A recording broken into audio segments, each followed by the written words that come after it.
तो भगवान का नाम कल्याण करता है। राम नाम रटते रहो, जब लग घट में प्राण, कब हो तो दीन दयाल के बनक पड़ेगी कान। कभी तो वो सुनेंगे।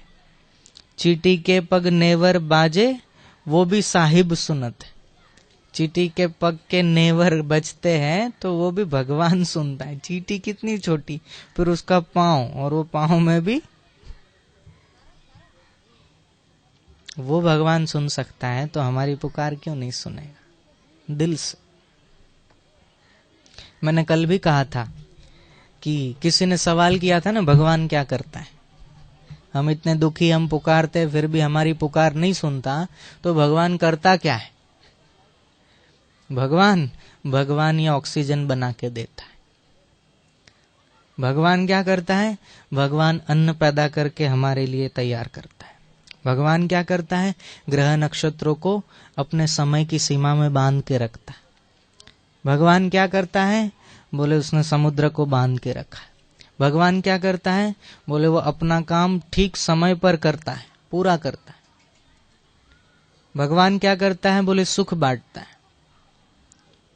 आप सोचो, भगवान कहीं एक क्षण के लिए भी पृथ्वी जो जिस अपनी धुरी पर घूम रही है उसको एक क्षण के लिए भी रोक दे तो पूरा ज्योतिष शास्त्र गलत हो जाए, क्योंकि पूरा अंकों से चलता है।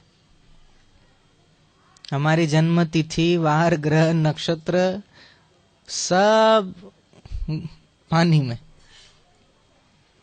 तो कौन समय से सूर्योदय करता है, कौन समय से सूर्यास्त करता है, बोले ये सब काम तो भगवान कर रहा है। अब हमें क्या करना है ये भी भगवान ने बता दिया है।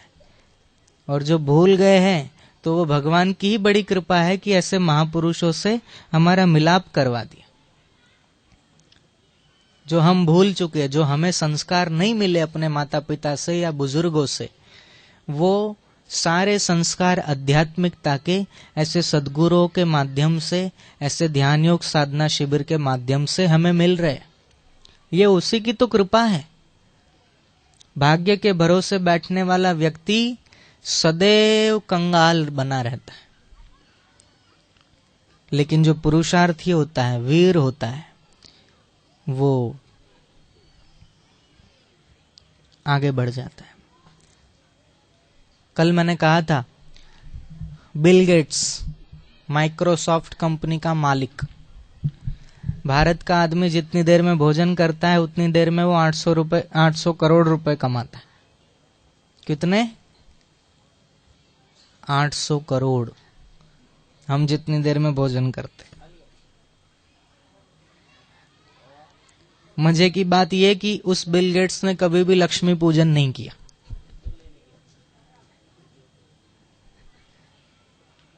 कभी भगवान के मंदिर में नहीं गया, कभी भगवान के सामने उसने हाथ नहीं फैलाया कि मुझे इतना पैसा दे दे, नहीं। उसने केवल पुरुषार्थ किया। तो मैं ये नहीं कहता कि आप भी ऐसा पुरुषार्थ करो बिल गेट्स जैसा और करोड़ों रुपए कमाओ, ठीक है, मनाही नहीं है, लेकिन उसकी बुद्धि का उपयोग केवल पैसा कमाने में लग गया जिसको छोड़ के मरना है। हमारे पास भी उसके जैसी क्षमता है, लेकिन हमें उसके जैसी क्षमता हमारे पास है तो पैसे कमाने में ही नहीं गंवानी है। हाँ, आवश्यकता की पूर्ति के लिए उसका उपयोग थोड़ा बहुत कर लो, लेकिन बाकी का जो पुरुषार्थ करने की शक्ति जो बची है उसको आत्म कल्याण के लिए लगा दो। बोले खुद का कल्याण कैसे होगा? बोले दूसरों का कल्याण करने से, परहित करने से।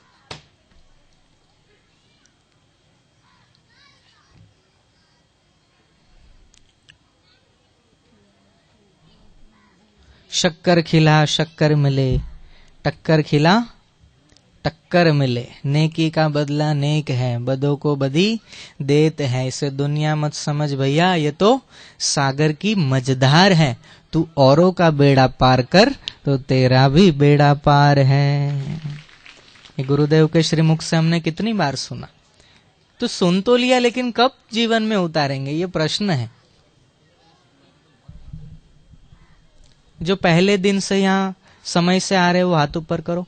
तीनों दिन जिन्होंने पूरा सत्संग सुना है, ठीक है। तो आपको पता होगा कि मैंने पहले ही दिन आत्मनिरीक्षण की बात कही थी, कल भी कही, शाम को भी कही, आज सुबह तो नहीं लेकिन अभी कह रहा हूं कि 3 दिन में क्या आपने आत्मनिरीक्षण किया अपना? मैं तो पहले दिन से ही बोल रहा हूं, क्या किया?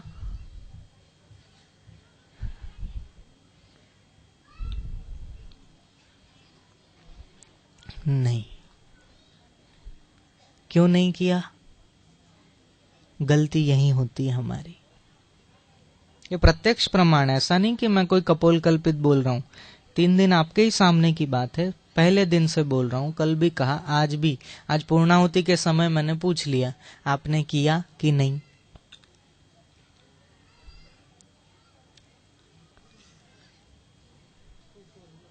एक भी व्यक्ति नजरें मिलाकर नहीं बोल सकता कि हाँ मैंने किया।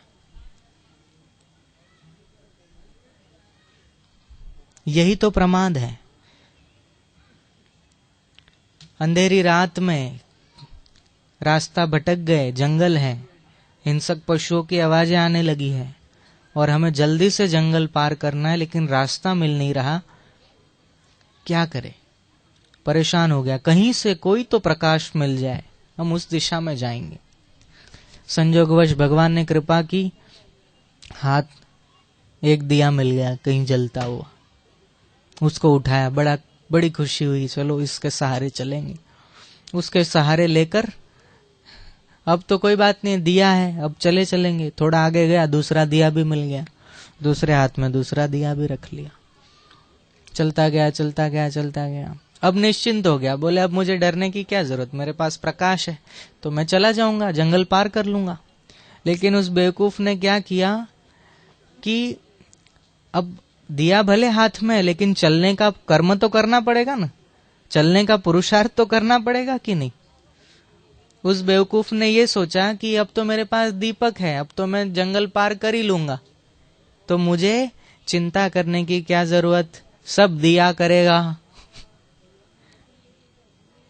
चलने तो लगा, लेकिन आंख बंद कर ली।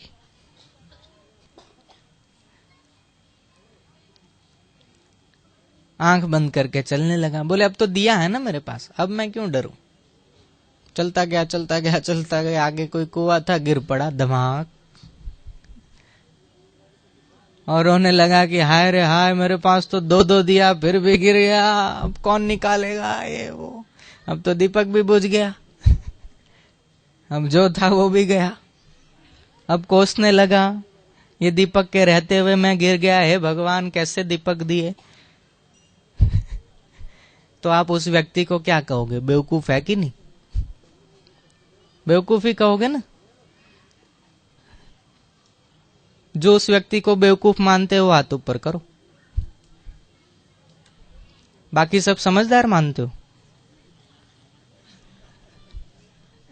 करो, क्यों डरते हो? मैं कोई हाथ नहीं काटने वाला आपका। बताओ, जो बेवकूफ समझते हो वो हाथ ऊपर करो, और जो उसको समझदार समझते हो वो हाथ ऊपर करो। वो समझदार कैसे हुआ?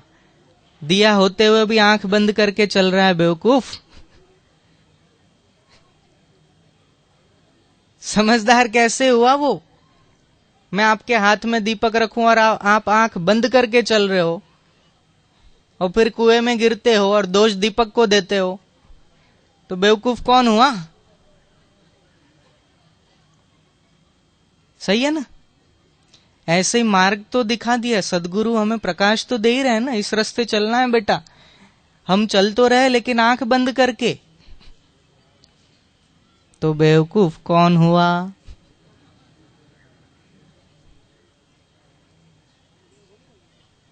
बोलो बोलो ना, हम हैं भाई, अब जो है वो है।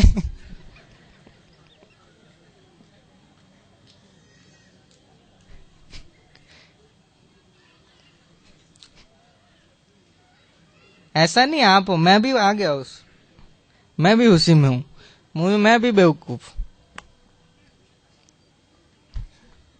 बता दिया तो चलना चाहिए कि नहीं? ऐसा तो नहीं ना हम गाड़ी चला रहे हैं, रात का समय है, सब कुछ गियर सही है, ब्रेक सही है, क्लच सही है, एक्सीलेटर सही है, इंजन सही है, चलते चलते रात को लाइट बंद कर दो तो कहाँ जाएगी गाड़ी?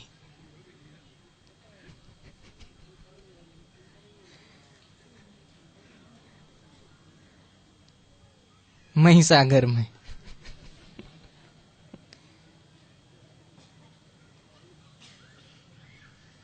गलती यहां हमारी होती है और हम दोष गुरु को देते। अरे एक नहीं, हमारे पास दो दो सदगुरु है। विवेकानंद जी को तो एक ही रामकृष्ण परमहंस मिले, बाला मर्दाना और सलूका मलुका को तो एक ही कबीर और एक ही नानक मिले, रामकृष्ण परमहंस को एक ही तोतापुरी गुरु मिले, नामदेव को एक ही विसोबा खेचर मिले, एकनाथ महाराज को एक ही जनार्दन स्वामी मिले और उन्होंने अपना कल्याण कर लिया। मैं तो ये कहता हूं कि भाई हमारे पास एक नहीं, दो दो महापुरुष हैं, दो दो सदगुरु है, हमारा कल्याण फिर क्यों नहीं हो रहा? ये आपसे प्रश्न है। खुशी है हमको दो दो सदगुरु मिल गए, तालियां बजा ली, बस। चलोगे कब हुजूर, कब? अपने आप को कभी सवाल तो पूछो, कब तक पत्थर बन के पड़े रहेंगे? यहां सत्संग हुआ है, पेड़ पौधे भी सुन रहे, अगले साल भी यहां होगा तो ये सुनेगा। 10 साल तक भी चलेगा तो ये ऐसा का ऐसा सुनने वाला है। फर्क इतना है कि ये चल नहीं सकता, हम चल फिर सकते हैं। ये बोल नहीं सकता, सुन सकता है, कहीं अपना जो भी सुख दुख है उसको व्यक्त नहीं कर सकता, बाकी सब कुछ सह तो रहा है ना। तो 10 साल बाद भी हम इसी को देख रहे हैं कि हाँ यही सत्संग हो रहा है। 3 साल तो अभी हो ही गए, हम देख रहे हैं कि यहाँ ये सुन रहा है, ये सब सुन रहे हैं, ठीक है। तो हमारे में और इनमें फर्क क्या रहा? न इनका कल्याण हो रहा है, न हमारा हो रहा है।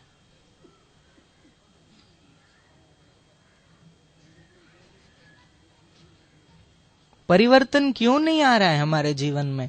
कभी अपने आप से सवाल किया है अकेले में? ये 3 दिन है, ये 3 दिन से हम यहाँ पर आ रहे हैं गुरुदेव के सानिध्य में। क्या कभी किसी ने सत्संग के बाद अकेले में बैठकर ये विचार किया है कि इतना तो सुन रहे हैं, इतना तो जप कर रहे हैं, इतना तो घर बार छोड़ के 3-3 दिन असुविधा सहकर यहाँ रह रहे, खाना भाए न भाए उसको खाकर भी यहाँ पड़े रह रहे हैं, ठंड सह रहे, गर्मी सह रहे, ठंडे पानी से नहाना सह रहे, सब कुछ तो यहाँ सह रहे हैं, फिर भी देर किस बात में लग रही है? कहाँ कमी आ रही है? कभी किसी ने ये आत्मनिरीक्षण किया कि हमारे मन की चंचलता क्यों नहीं कम हो रही? हमारे मन में ये दुर्गुण दुर्भाव क्यों कम नहीं हो रहे? हमें जिस राह पर चलना है उस राह पर हम क्यों नहीं चल पा रहे? ये सवाल क्यों नहीं मन में उठते? मेरा तो ये प्रश्न है आप सबसे। सुन लिया, सुनने में अच्छा लगता है, फिर इधर से सुना, इधर से राम के बाण की नाई निकल गया, नॉन स्टॉप।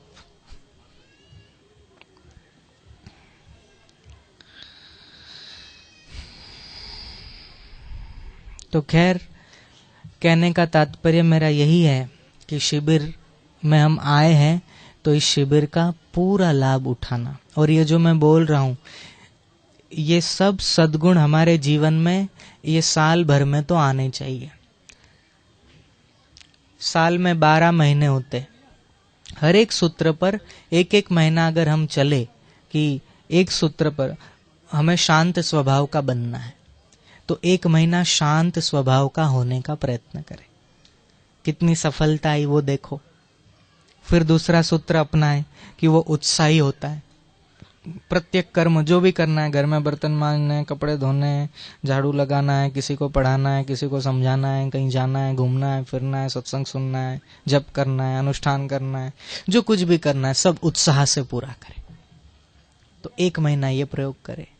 दूसरे तीसरे महीने में ये प्रयोग करो कि 1 महीने तक हम सच ही बोलेंगे, झूठ नहीं बोलेंगे। ये 1 महीने का नियम ले लो। ऐसे धीरे धीरे समय बढ़ाओ ना। क्यों परिवर्तन नहीं आएगा बोलो? हम करते नहीं है ना।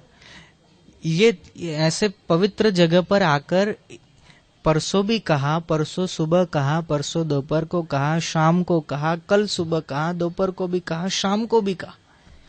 तीनों सत्रों में एक की एक बात दोहराई गई कि आत्मनिरीक्षण करो, आत्मनिरीक्षण करो, आत्मनिरीक्षण करो। हमसे इतना भी नहीं हो पाए तो फिर हमारे में और ये पेड़ पौधों में और ये पत्थरों में क्या फर्क? सही बोल रहा हूं ना? भले थोड़ा बुरा लग रहा होगा, थोड़ा कठोर शब्दों में बोल रहा हूं, लेकिन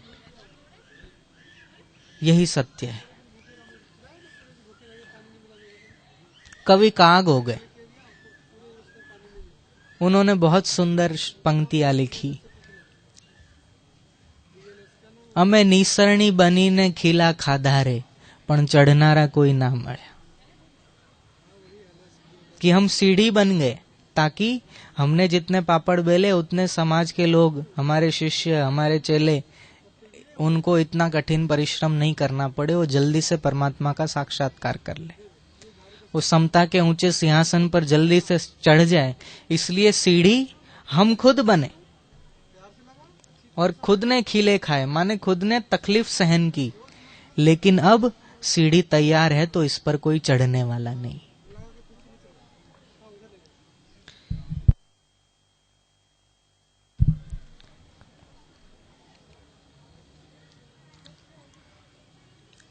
फिर कहा कि हम फूल बने, फूल से अत्तर बने, और अत्तर बन के रुई में डाले गए। सब कुछ तैयार है लेकिन सूंघने वाला कोई नहीं मिला। ये संतों की वेदना है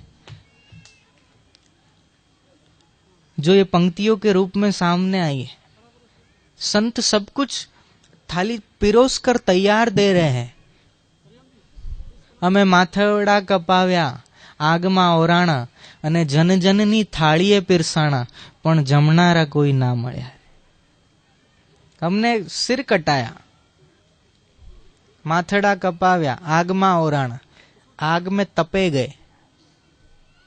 क्यों?